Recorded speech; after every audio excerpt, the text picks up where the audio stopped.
What's going on, guys? Welcome back to the Brock Morris Podcast, episode 6, I believe. Today, I'm interviewing Darien McClain. I say your name right? Yes, sir. Yes, sir. Hell yeah, dude. What is Daily Moves? What is that? I see it on your page, but I'm not sure what Daily Moves is. Yeah. So Daily Moves is a mass movement. So we focus on mental performance within athletes, working on leadership skills, character development, and just building of their brands through strategic planning and helping athletes figure out what their next steps are. So, yeah, just working with athletes, man, and helping them grow individually as people. Hell yeah. And what do you mean by next steps? Like, what do you mean, like, whenever they get done with being, or their season next steps, or done with their career next steps? Like, what do you mean by next steps? Yeah, the next steps, it depends where you are. I have high school athletes that I work with that are looking to play college ball. There's so many different levels, divisions that they could play in when it goes to from high school to college. So I help them decide what's the best moves for them. College athletes, I help connect them with agents and overseas teams in order to help them move on to their pro careers if they decide to do that. And then I also work with athletes who are exiting their pro careers, helping them build an online presence and an online business of coaching. Obviously, if guys are capable of making it to that pro level status overseas or whether it's in the NBA or in America, I mostly work with basketball players.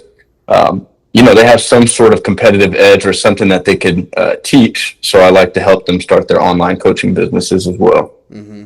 And explain to me kind of like, how did you get this point? Like, what's your story? Like, how did you kind of start? Take me from start to now. How did you kind of get here? Yeah, so I played basketball. I had to go to I went to three different colleges in order to finally find my home at my last school. So as a walk-on, transferring to a junior college and then eventually to a university, I realized that my mentorship, I didn't really have too much guidance when it came to my next steps. It was all trial and error, trying to figure out what the best move was as an individual. And I realized that was a need, and then when it was time to start my pro career, I didn't have the necessary the documents necessary to move on. I could have gotten a dual citizenship a long time ago that I didn't know about. There was a lot of things that I was uneducated on. So through my trial and error phases, I feel like my most the major impact that I was able to make was teaching, not necessarily playing. So I ended up retiring, not retiring. I'm still pretty young, but I ended up ending my pro career to actually give back to athletes who didn't have that mentor or coaching that could have helped them make it to that next step or that next level. Also, when I was in college, I lost two of my best friends to mental health difficulties, we'll put it that way. So they both transitioned, and it was something that I wanted to really give back to athletes, is making sure that they had a safe space to talk about what's going on mentally. As athletes, we have this stigma of we have to be this tough character at all times, but really, like, there are things that we deal with, and there are things that need to be talked about. So the combination of mental health and not having the right leadership and mentorship going through my basketball career, I wanted to create that space for people or for athletes. And did you kind of do this when you were a part of the team? Did you kind of help out anyone of your teammates kind of through like mentorship or guidance? Like, how did you kind of get to this point where you wanted to do kind of mentorship, where you kind of want to guide the athletes? How did you kind of get to there? Yeah, so majority of the teams, I would say probably 90 to 95% of the teams that I played on, I was always the captain. I'm a point guard. I'm a small point guard at that. So I'm 5'8", 5'9", and in the basketball world, that's especially nowadays, it's a small point guard. So there's skills and things that I had to develop as a leader to make sure that I had a long playing career. So I had to be a coach on the court. I had to be a coach in the locker room. I had to be that voice for the coach and honestly bridge that gap from the players from the coach to the players. So I was always in that role of kind of, keeping positive spirits or making sure that the team morale was in a good standing. So I always had a passion for it. And then I ended up going to Romania for 2 years and COVID hit. And when I realized that there was no fans in the stadium and the gyms were empty, I realized that, oh, I was playing for the wrong reasons. I was playing as an entertainment, Mm-hmm. and I wasn't using my platform the way I would have liked. So I realized real quick that I was able to make that impact through coaching and helping athletes online, Mm-hmm. and that's how I transitioned into it. And I've had a great time. Obviously, I have my withdrawals from not playing, but I'm able to get that out in other places by going to play in different leagues and pick up, and that's how I meet a lot of my athletes. So And it's kind of is yeah, that's how I transition. that how did you kind of meet, or how did you kind of find all these athletes for your Mm-hmm. mentorship? Is it just through word of mouth? Did you already kind of, obviously you already had some of your phone book? Like, kind of take me through calling them up and asking them, "Hey, this is what I'm doing. Would you be Yeah, interested in doing this?" Kind of take me through that. yeah. Social media one is powerful. Mm-hmm. Um, so I already had not a large presence by no means, but I had a community of basketball players that I was connected with, and I started posting more about just basketball and then kind of like life after basketball. And I realized that a lot of people had questions like, oh, like I don't really understand. Like, what are you into? I was in construction for 6 years, but I was doing mentorship on the side. But I was playing pretty competitively by joining different pro-ams and different like high level leagues.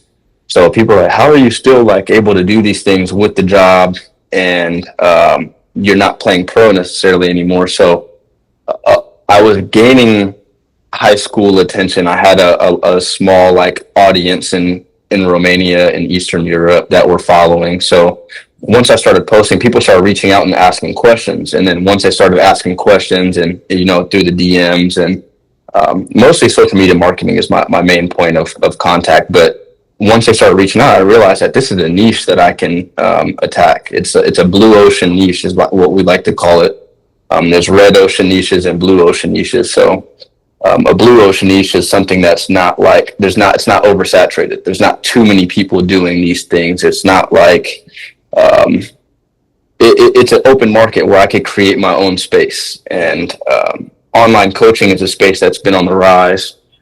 And basketball and my online coaching was one that I mixed in well in with. So long story short, I found a lot of my athletes through social media or different basketball trainers from social media that say, "Hey, I got this athlete who's really good. He has a lot of potential, but his mentality, his strategic, like the way he's walking through his development isn't the right way. It's raw talent. Can you help him with that?" So I work with a lot of trainers who hey, I got this kid, I got him on the court, but there's something not clicking. Can you help him figure out what that is? So mostly social media, long story short. What do you But look for when you're saying you have this kid and let's just say he's not clicking or whatever it might mhm. be? What are you looking for as a mentality coach to kind of find that thing? Yeah, so the first thing I look for is I don't really care if you're good or not, to be honest. I don't care about how much potential you have. I look for certain answers when I vet out athletes. I look for certain the way they speak. Is it a me thing or is it a we thing or is it a confidence thing? Like there through the vetting process, there's so many different questions that I like to ask. I don't like to just work with anybody because at the end of the day, like I may not be the best fit for a certain athlete. But Mm-hmm. the things that I'm looking for is honestly, does this kid actually want to get better for themselves, or are they just doing it um, for the glitz and glam of what basketball can bring? Or is it for ESPN? Is it for the videos? Is it for social media?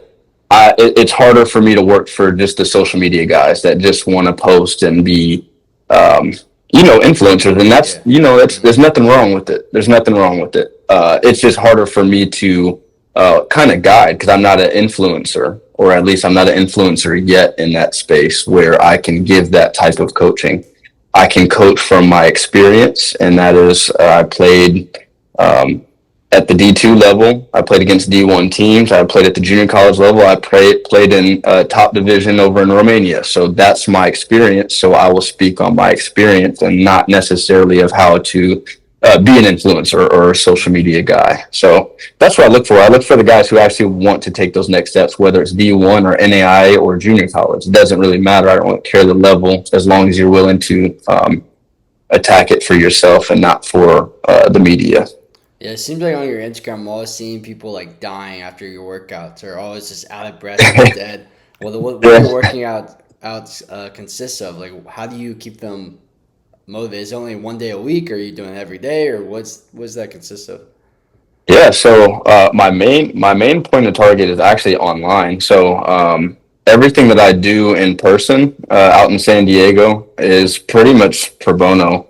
I'm not dropping prices for anything. My workout prices are my workout prices, everything the same. But when it comes to those beach workouts that you're probably talking about, we are working on just high reps, high volume, no breaks in between, and I realize that's how I operate. I like to operate like off of a motor system. So whenever I do get these athletes in person, it's very much motor based. There's not too many breaks. If there's a couple water breaks in between, just to stay fueled, but higher reps, no breaks, and short workouts. We don't need to be in there for 2 hours working on certain things. We can go get this 45 minute workout in and get just as much quality as a 2 hour workout would do. So yeah, it's tough. It's nonstop. Just go, go, go. Yeah, I 1,000,000% agree with that. I think a lot of people go into the gym with the expectation of needing to have a long ass workout when really you Yeah, can get just as yeah, much done with just a 40-minute workout. It's not much, but how did you kind of adopt your own mindset, like your own mentality? How do you say discipline every day to do what you have to do? yeah. So I'll speak mostly on my playing career because it's a little different now. Now it's very much routine based and like more studying. Back when I was playing, uh, it was studying, but honestly, it wasn't about like how to help the next person. It was like, how can I be the best version of me athletically? Because that's how I'm going to continue moving up the ranks and how I'm going to continue playing. My motivation started with I'm a small guard and people telling me that I can't do it. Yeah. So that's one. I mean, that's automatically like that's something that I focused on. But to answer your question, how did I stay disciplined during that time was I realized what my advantage was. I was speaking with I can't remember his name, but I know he was the head coach for the men's Japanese Olympic team, Hmm. and we were sitting at San Diego State at one of their practices one day, and we got to talking, and I didn't realize I adopted this mindset, but he put it into words for me. So I'm gonna quote him on this, and he was like, "Find your advantage and take advantage of your advantage." So what that meant to me was like, I was a small guard. I don't get tired often. I have a soccer background. So when it came to basketball, I was like, okay, my advantage is I don't get tired. Be pesty on defense, always be active, and just keep going, keep running, don't stop running. And once I realized that that's how I built that robotic system within me of that's my mode of operation, I was able to pass that on to the next guy. Like, hey man, like you could be as skilled as you want, but I'm gonna outwork you every time. Hmm. And that's because my motor's high. Like I have a high motor, and my advantage was that I don't get tired. So whenever I work out with athletes or do mental performance online, it's always of like no time, no extra time. We call it net time, no extra time. So everything that we're doing is like we're not wasting time in between. When I'm in my so nowadays, I'll kind of fast forward to the mindset that I adopted is that net timing for business, which is when I'm in my car, it's turned into a university. No extra time. Like I'm not listening to the same songs over and over. How can I educate myself on how to be a better coach, of how to be a better business owner, about how to be a better teammate, X, Y, and Z. I could go on and on. So the mindset that I've adopted is that no extra time. Let's maximize time. Obviously, overproduction can turn into counterproduction if you're not doing it the right way. So what I mean by that is I could do a million things, but if I'm not progressing and completing cycles, I'm actually not progressing. I'm actually being counterproductive. Mm. So I focus on one thing at a time. So I'm going to finish this book while I'm driving. Then I have the luxury of listening to music for a day, and then I finish the next book while I'm listening, or for the next week. Okay, cool. Now I have a luxury, so I reward myself. It's a reward based system. I know that was kind of like jumbled all over the place, but Yeah. that's just how I operate. Is that kind of like your mindset? You're like, let's just say, for instance, if you do this thing, then you'll get this award or reward at the end of that thing. Is that kind of how your mindset functions? Is that how you stay motivated? Yeah, no, definitely. There's what I've learned and what I'm learning. I'm not going to say like I'm an expert by no means. I'm just kind of putting the pieces together. Mm. But there's two ways that I've been noticing how athletes respond. Mm-hmm. One way athletes respond is off a reward based system, positive encouragement, rewards. And there's the other athlete who benefits off of punishments. If I don't do this, I got to run this sprint, Mm-hmm. or I gotta do this punishment. So I learned about myself is that punishments don't really like affect me because I have a high motor. It's like, okay, like we got to go run. Cool, I'll go run. It didn't really affect me, but whenever there was a reward at the end, that's how I see myself achieving my goal-oriented personality. I'm like, okay, all right, I don't really want to listen to this right now. Or I don't really want to do this right now, but if I do it, I'm going to reward myself with something that I do enjoy. Mm-hmm. Versus if I don't listen to this right now, I got to go do this later on to make up for it. I don't operate that way. The way I operate is off of rewards. So yes, I like my mindset is reward yourself, enjoy the fruits of your labor. You know, like you work hard and then enjoy it for a moment, and then get back to work and then keep progressing. Yeah, there's a lot of things I noticed. A lot of things I'll have a goal for. I'll get that goal, and that really just that feeling of fulfillment really only lasts for maybe 10 minutes max, and then it's on to the Yeah, next thing. What do you think about the saying? I'm not even gonna try to say his name, 'cause I'm probably gonna butcher it. But there's this you're guy good. I watch, entrepreneur, and he basically says, "Find your enemy." And what he means by that is, if you have an enemy, it could even be yourself, it could be anyone. That's the number one way to drive you. What do you think about that mindset? You're talking about Patrick Bet David's Yes. choose your enemies wisely. Yes. Um, I actually have that written on cups that I drink out of in the morning. Mm-hmm. So when I was working in my corporate job, I actually got laid off due to budget cuts and other things that came along with it. And I was like, Mm. you guys, and this is recent. Like this is my why I went into entrepreneurship. Um, but I wrote on the cup that they gave me, like it's a coffee cup or it's like a mug or not a mug. It's like one of those hydro flask things. Yeah. And I wrote choose your enemies wisely on there. And I actually really believe in that saying and that book that Patrick wrote, because if you're focused on the wrong enemy, and this is what he talks about in the book, if you're focused on the wrong enemy, you're gonna catch yourself just digging yourself deeper in the hole. Mm-hmm. Like you're pretty much just chasing the wrong, you're doing it for the wrong reasons, you're doing the wrong thing. And I really like this saying, because choose your enemies wisely, because if I focused on my company letting me go or moving on from me, then I'm having the wrong, I'm doing it to prove them wrong. Mm-hmm. I chose the enemy. The enemy in this situation was they let me go. The enemy was that they didn't think I was good enough. So let me show myself and prove to myself that I am good enough to do these different things. So yes, choosing your enemies wisely is like making sure that you're just focused on what the actual goal is and what you're actually going after. I could have easily got a person can easily get distracted by focusing on, oh, that person did me wrong, or that system or that situation did me wrong, and it's like, well, you could have put more work in, you could have did more things, so let me go do those things now. Okay, I'm hey, thank you for teaching me and showing me something. Now I'm going to go put more work in. Yeah. And that's something that I think about often, is like make sure that my enemies stay in the, I got to create some sort of fire in me. The fire, like the fire has to stay lit. Yeah. How do you light it? You gotta create an opponent. I'm a competitor. I compete against other athletes. I compete against other teams. So in my everyday life, I'm no longer play. I'm no longer looking for a basketball game to go play. Like, I mean, men's leagues, yeah, it doesn't count. Like, I'm not really worried about it. But now it's every day. Like, I got to choose and I got to find my enemy so that I can go win. I got to go win these battles. Like, I want to win. How did you stumble upon yourself? You said yourself is your enemy. Why did you land on yourself?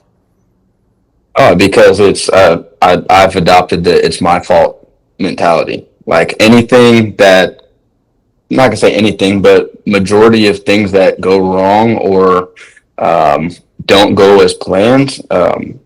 Obviously, God, it may not be meant for you, and He's showing you that. But majority of the things that we go through, there's a part that you played. Mm. Oh, I could have communicated better. Yeah. Oh, I could have just said something how I felt, or I could have went to the gym instead of going to that party. I could have like. There's so many other things that we all have things that we could have done better in a situation. So instead of pointing a finger or figuring out like what the other party had to do with it, I just placed it upon myself. Like, you know what? I didn't do that as well as I should have. Let me put focus on this and become better at this specific task, item, mindset, whatever it is. Yeah, I'm a firm believer of having the ability to have self awareness is an asset. Without any self awareness, then ultimately you're gonna lack the things that such as, oh, maybe I'm not too good at this thing. Maybe I'm not good at doing the thing that maybe you want to do, but in reality you're really just not good at it. Um, just out of curiosity, I saw on your Instagram you got on Fox News. How did that come about? So it's crazy because it's actually a full circle moment. So um, back when I played at San Diego City College in 2016, 2017, we won a state championship there. And it was the first time in Southern California history. We're the only team in San Diego to do that at that level. And there was a student, his name was David Pardell, and he was in video class or something like that. He had a videography class that he was taking at City College. And if I'm not mistaken, they had to pick a certain program to do a video on, or like a promo on or something like that. And he chose the basketball team. Yep. And we ended up doing really well that year. So he just kept coming. The assignment was already completed, but he just kept showing up and just kept getting more footage. And he's like, "Oh, this is really fun." And we ended up winning the state championship. And he's like, "Oh, I just documented this whole thing. Let me create a documentary." So he put it on YouTube. It's called The City of Champions, and it won different international awards. It started like picking up traction. So he got picked up by the news station. So after City, from that video that he created, he got picked up. He got job offers from the news station, and he now works there. And he was like, "Hey, man, I saw you just moved back to San Diego. Like, we would love to have you on because I see that you're doing business out here now." And I pull up, I get to see an old friend, somebody that got to witness and watch the story that we created. And got to sit on there with some great people and, just kind of pass the message along of what we're doing here at Daily Moves. Oh, hell yeah. I thought that was super Yeah. dope. I watched it kind of Yeah. briefly. I thought it was really cool. The fact that you were able to spread your brand and the fact that they were able just to, you kind of highlight that. Do you ever experience mental doubt yourself? Do you ever experience moments where you're like, "Ugh, I'm just not going to do this thing, or I don't feel like this thing's going to be good." Do you ever experience that yourself? Oh, of course. There's always that fear, right? And something that I've been attacking with my athletes a lot recently is faith and fear. Mm-hmm. Um, when we look at both of those thought processes, we don't know what's on the other side of the door. We don't know what's on the other side of fear, and we don't know what's on the other side of faith. So as I'm opening these doors, I get to choose. Am I going to fear this situation, or am I going to have faith in this situation? I've adopted the having the faith mentality. Like, you know what? No matter what happens out of this situation, there is a positive and there's a lesson that I can always take out of this, whether it goes good or go bad. I went on to the news station. I've never been live before in that capacity where it's a one-on-one conversation, and this is live. It's not a pre-recorded where I get a redo or we get to cut things out. So of course I come in there with a doubt. I wouldn't even say a doubt, but a nerve that I'm like, okay, this is real. But there's a book that I've read, and it was called Relentless, and it was Michael Jordan's mentality coach and performance coach, and he worked with Kobe Bryant, Dwayne Wade, a whole bunch of different athletes, and it's like I walked into that room and nobody would know that I had those nerves though. Now internally, yes, but if I'm walking into rooms and I'm very like I believe in what I do and I know what I'm speaking on, there's no reason why I should have this fear. I just have faith that I'm going to portray my message the way that I want to, or that it's planned to. Mm-hmm. So yeah, there is that. There's always going to be that doubt that comes about, but there's a thing called limiting beliefs. Now, when we crush these limiting beliefs, we crush these ideas that we're not good enough or putting a cap on where we could be. Once that goes away, the sky's the limit. Like there's no limit. Like you can just continue to build off of whatever it is. So crushing limiting beliefs is number one, and just taking action on it. And how important has self-talk been to you? Because I'm also familiar that self-talk really is key and crucial. Mm-hmm. How Mm-hmm. important has self-talk been to you?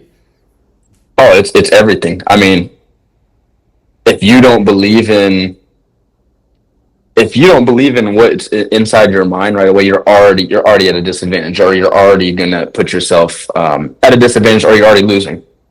Anytime I walk into a situation, it's like I'm gonna give it everything that I got. Mm-hmm. It doesn't matter what it is, because that self talk is giving it's giving you that confidence and that I can't think of the word right now. It's giving you that affirmation that like I'm here for a reason. I wouldn't be placed in this position if I wasn't ready for it or not capable. And if I'm not ready for it, it'll get exposed. Okay, so then guess what? It goes all the way back down to like, okay, I just created a new enemy. The enemy is not that I didn't perform well. The enemy was that I need to get better in this situation. Mm-hmm. So, okay, let me go practice public speaking a little more. Let me go enhance my vocabulary, or figure out how I really want to tell my message, or talk about what I do. Mm-hmm. Yeah, so self talk is everything. I mean, you just got to believe in what you do. Like right now, like you coming on to you invited me on. You're like, hey man, this is new. This is something that I'm working on, and um, all you can do is start. The hardest part is starting. Exactly. And people doing what we are doing are never going to make fun of you for trying to make it out. Mm-hmm. I mean, Exactly. it's just what it is. So why would I care about the opinion of others, or care about those things? Like all I need is to talk to myself and talk to God. Most importantly, I talk to God about it all the time. Whenever I feel doubt, whenever I feel anything, I always talk to God about it. Mm-hmm. What got you to this mindset? How did you adopt this mindset? Because surely you Mhm. weren't born, or surely you've had that moment of, Right.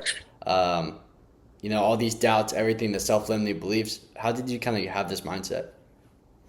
So, I mean, it comes from different experiences over time. Mm-hmm. It's a constant compound of things that you just want to go better or didn't go as planned, and then there's a time where you just reach like, okay, like I'm just done being that version of myself. It's time for me to level up and enter that next chapter. So you have to make yourself uncomfortable. Okay, so what is being uncomfortable? Okay, like some people need to go to therapy and get uncomfortable with it. That's an uncomfortable thing. That's very vulnerable. Some people need a mentor or a coach or somebody who's been there already. Some people need to, you have to make yourself. You have to be comfortable with being uncomfortable. So I had to adopt that. Like I keep getting the same results over and over because I do the same things over and over. So let me get to let me finally step away from what I'm so comfortable with and do something that's out of ordinary. And sometimes if you're pushed in that position, Mm-hmm.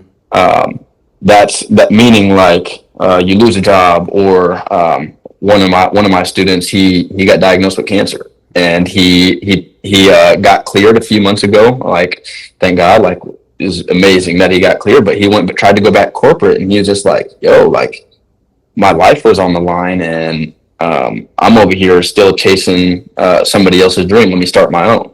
It was uncomfortable, but he was able to talk through it and, make himself uncomfortable. It was that positive self-talk, gaining a mentor, entering my program. And now he's doing very well. His business is successful where he has over, I think, 20 people in his business already. Mm. And, it's those little things that make all the difference, where it's like, you have to go through something and accept it. And once you're ready for that next step, it's going to happen. Yeah. You have when your time is called, your time is called, Mm. and there's no ignoring it. Yeah. How does someone find that mentor? Mm. How does someone find the coach or the books to read or anything um, to do what they want to do? Trial and error. I mean, I've had probably had 5 or 6 different mentors, uh, that led me to certain spaces. Now, we may not still communicate, or we may be in different places where, like, you're not my direct mentor, Mm. but I will never, or a person can never discredit a mentor or a person that tried to help them to become better. So, there's different mentors for different phases, different situations, and they may not be right. You may invest into a mentor, because, everything costs. You may invest a certain amount of money into a mentor, and it may not be the right fit.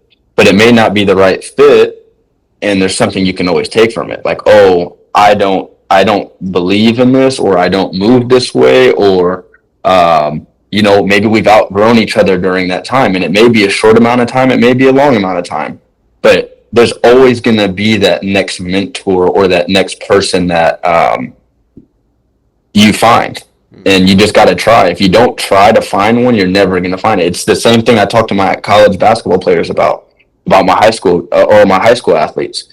Whenever you're trying to, or even the pros, to be honest, I just haven't had this conversation with them mostly, but you play on different teams. There's a tens of thousands of different schools out here. There's a reason why you can transfer and go to different schools, because not every coach is going to fit you. Mm. Not every program is going to fit your game. This is why, okay, I'm a small point guard. There's a lot of schools that don't like small point guards. They rely on big point guards. So I've already filtered out some of those schools. Now, if they choose me and, we choose each other, it works out that way, cool. But I'm gonna start off by going to places that's had somebody similar to me, and I'm talking about sports now. Mm. I'm talking about basketball in particular, but it's the same. It translates directly to life. It's the same thing with companies and jobs. Whenever you put all your applications and resumes in, it's like it's a direct translation, because you got to find the right fit. And if you don't put your application in, or if you don't try out for this team, you're never gonna know. Mm. So you have to try. You have to just try, and not everybody is willing to be uncomfortable with trying something they're not familiar with. Okay, let me go find a mentor. Like, I've had some people that aren't athletes that reached out. Hey, I know you only work with athletes, but I'm reaching out to you, and some of my best people I work with aren't even athletes. My target is athletes, but I still work with people who aren't athletes, because it's not like everybody's an athlete at the end of the day. You're just an athlete in your own capacity. You're an athlete in your own version. It's a mentality. Athletics is just is a mental thing. Mm-hmm.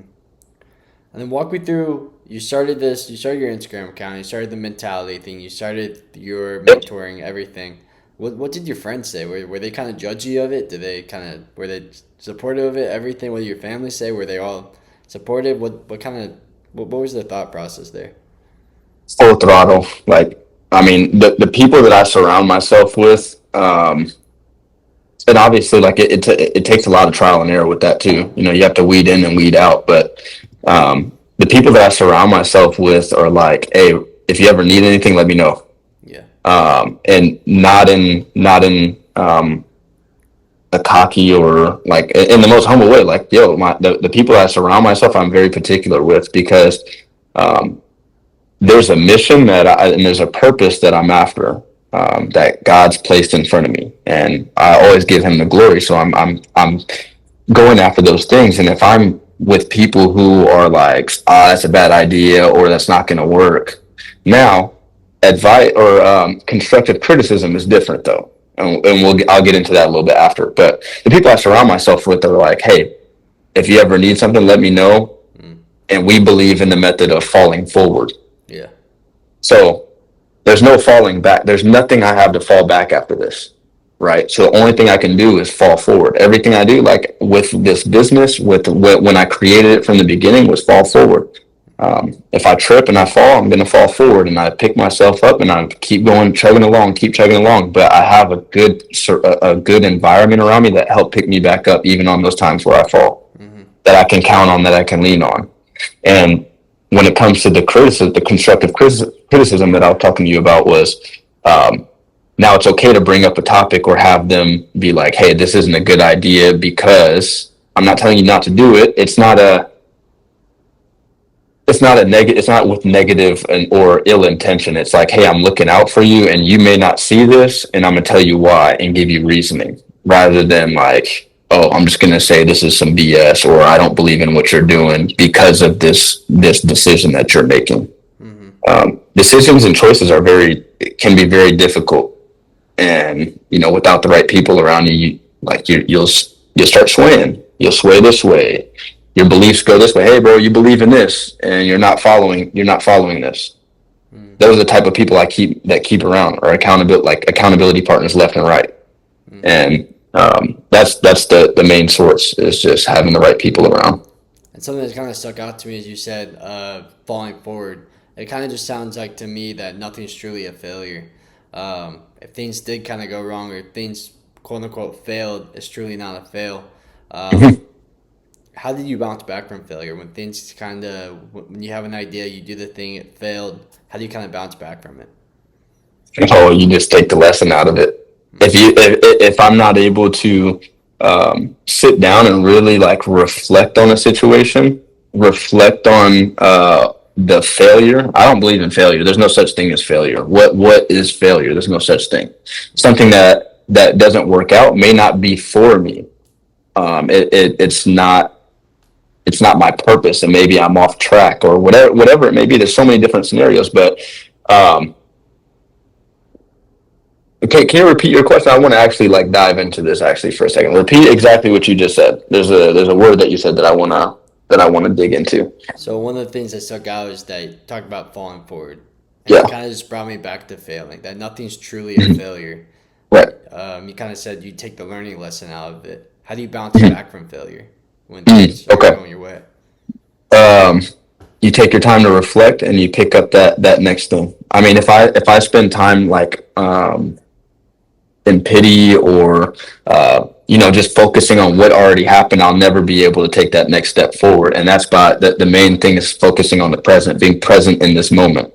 Mm-hmm. What right now needs to happen in order for me to get over this, to move on, and to figure out what this next path may be.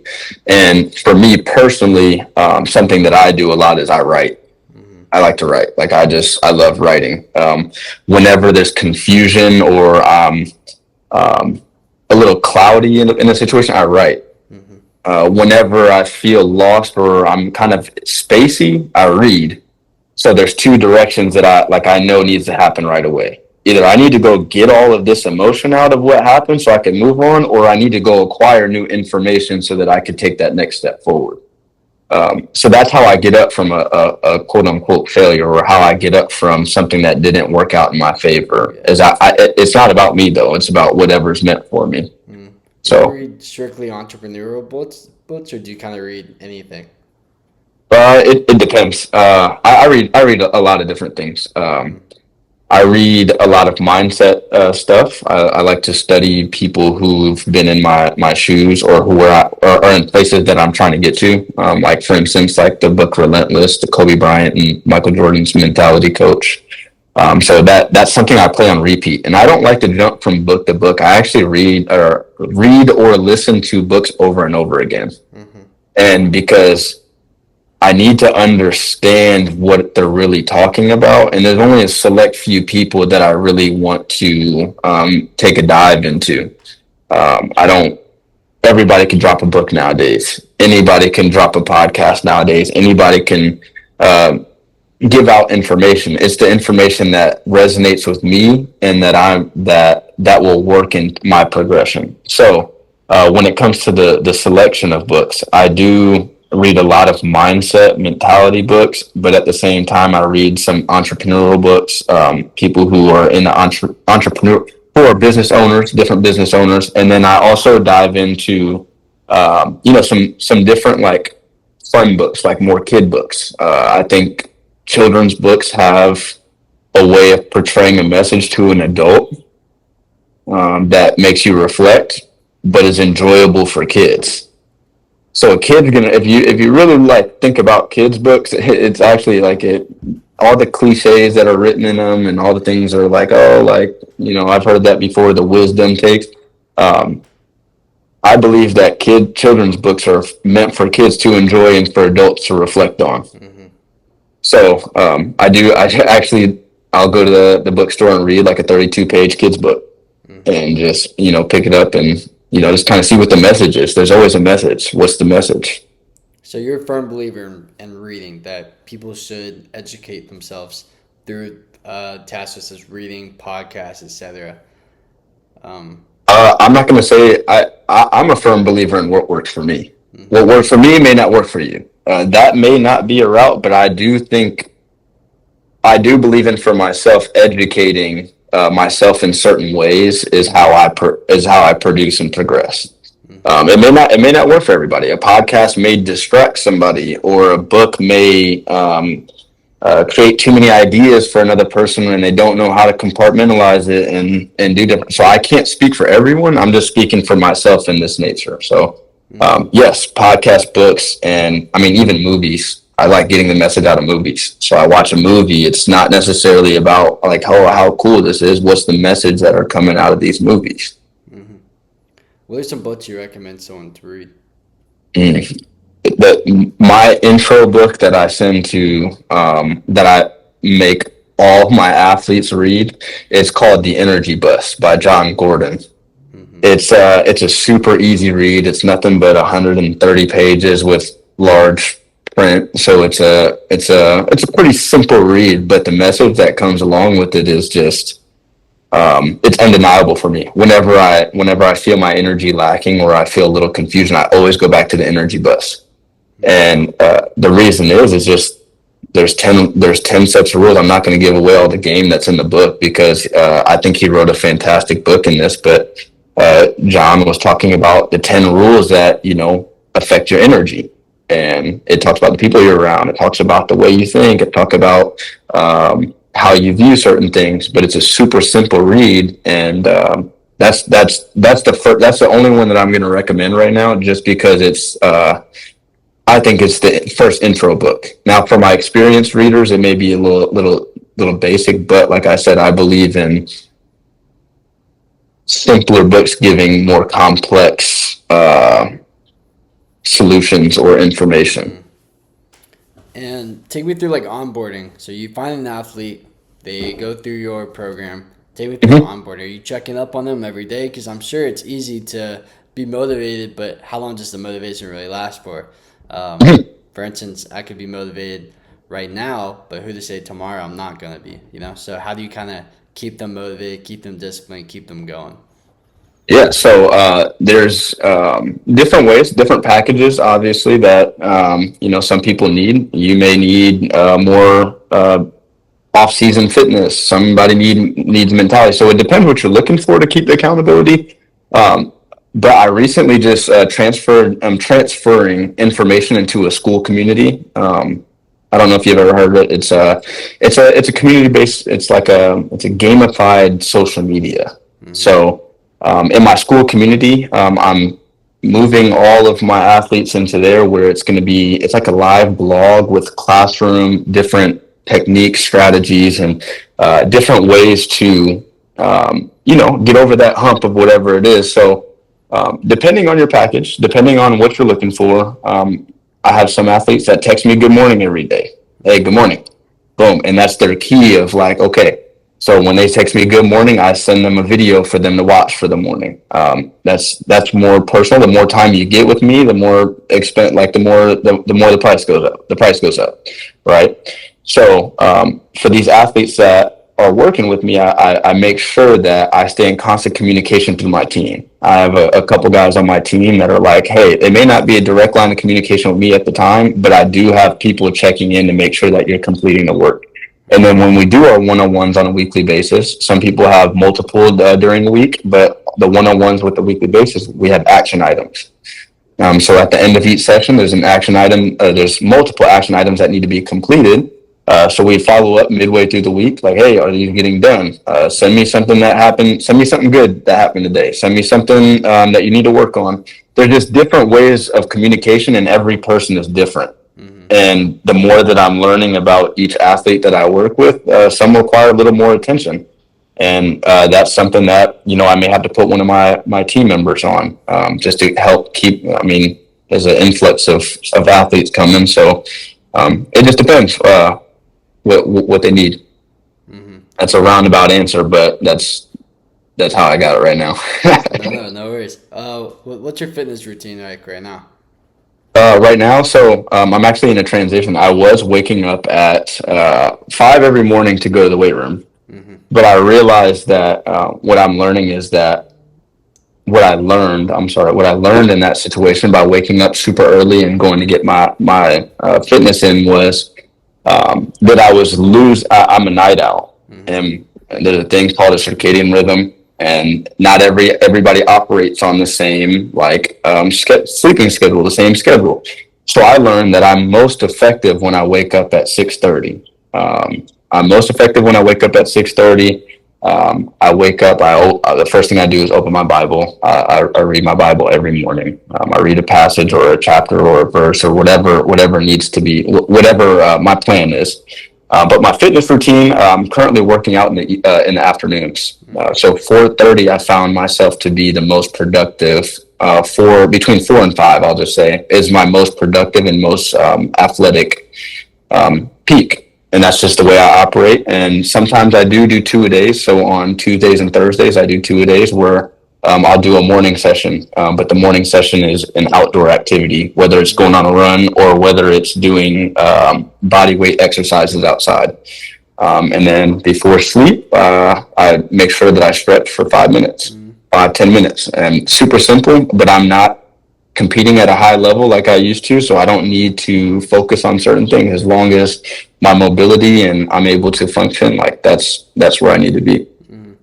Funny enough, I had that same issue. I was going in the morning before work, and I felt like all day I was just tired. It was just killing me.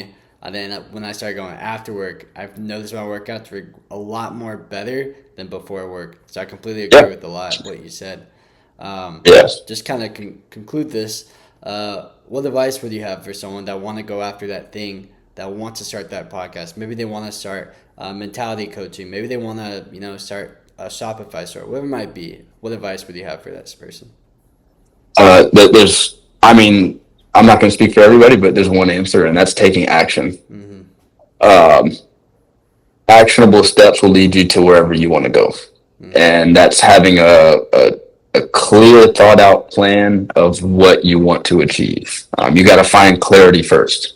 As soon as confusion comes in, you're going to start picking off this tree and doing those things. And that's why many people jump from one thing to the next. You see somebody doing this. And I used to be the same way. Like I would be playing basketball for a year, and then I would do soccer for a year, and then I would go golfing. I'd be hyper focused on certain things, but I caught myself jumping into so many different activities just because I didn't have a clear idea of what I wanted to do. So that's why I focus on mentality coaching with athletes, because it allows me to stay in the athletic space.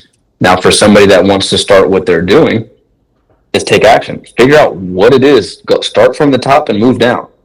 Oh, I want to start a successful business. What is a successful business to you? Then move down. What are the steps that are required to get there?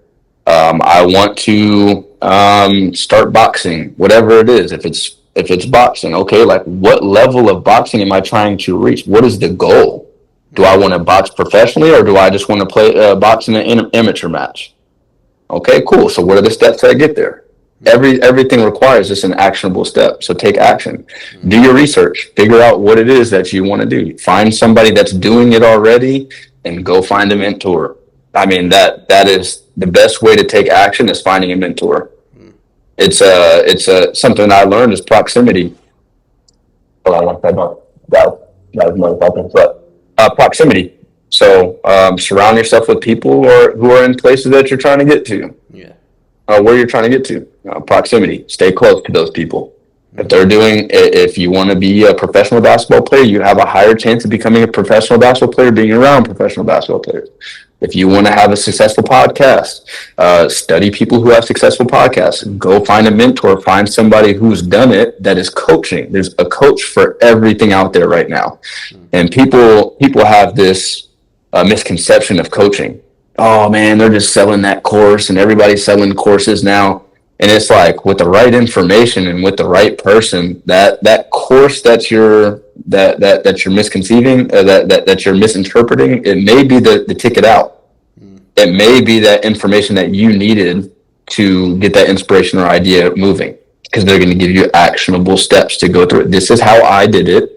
Take these steps. I've already been here. Take these steps and you'll eventually get there. And it may not be with me the whole process. You may get to this point and you're like, okay, like we got here, but I need to move this direction. Okay, so then you find the next mentor. And you're not jumping from mentor to mentor. I'm not saying like burn a bridge or disrespect your old mentor. It's like, hey, like this is the path that I'm leaning towards, and this is where I'm going to go. And I'll always credit every one of my mentors, from trainers to coaches to teachers to everything. And just take action. Long story short, take action. That's amazing. And then, what is your why? Why do you choose to do this every day? That's something I think about all the time. Remembering my why. My why is for Nate Edwards and Jamal. So Jamal was one of my really good, like, best friend. I was in Tampa for a year, and he really, like, real quickly became one of my best friends when I was at Tampa, when I started off my basketball career in college. And him and Nate was, I met him the year after. They both took their life with mental health stuff and mental health struggles. And that's my why. It's like, yo, there's so many people out here, including myself, that need help.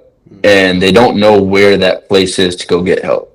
Therapy may not be it, or everybody has this or that telling me how to do this and do that. And it's like, I wanted to create a space, or I am creating a space. I have a space that's created for you to come here and, just tell your story. Let's listen to your story and we'll give you the best guidance that we can. That's the why. It's like, yo, I didn't have somebody to walk me through these steps. Two of my friends that are no longer, or that have transitioned, like maybe they just needed that person just to be like, hey, yo, I'm an outside, unbiased person in this situation, and I'm going to keep it strictly off the facts of the situation. Obviously, I move with empathy. Like, I'm going to hear your story and be like, okay, like I have empathy towards your story, but now we got to move off the facts. Yeah. Okay, so you're here. This is where we need to move. So my why is to make sure that every person that wants to enter my program, that enters the Daily Move program, has a space where they can receive mentorship and coaching without feeling alone. Yeah, that's incredible. It sounds like that's such a common theme that I hear from everyone. Everyone's number one advice that I've talked to so far has always been find a mentor. Find someone to guide you to where you want to go. I thought this podcast was super good. I thank you for coming on. Yeah. For it. Shout out anything you want. Your Instagram, your daily moves, everything. Shout it all out. Yes, sir. Yes, sir. First of all, I appreciate you having me. I mean, this was actually really good. It brought a lot of clarity to me right now. You get distracted here and there, and everybody goes through it. So this brought a lot of clarity and brought that focus and dialed it in, because I'll be the first one to rewatch this when it comes out. So I gotta learn. So if you want to find out what we're doing, you can follow me at Darien McClain #1 on Instagram, the #1 after, or you could find us on Daily Moves Official on Instagram. Those are our two main points of contact. And we provide whatever service you're looking for, and it doesn't have to be just athletes. It could be for people who just want to find a mentor, have that athletic mentality. So if you want to find us, you know where to find us on the Instagram, Darien McClain 1. thank you for having me, man. I really appreciate the opportunity. No, thank you for coming on. I really appreciate you.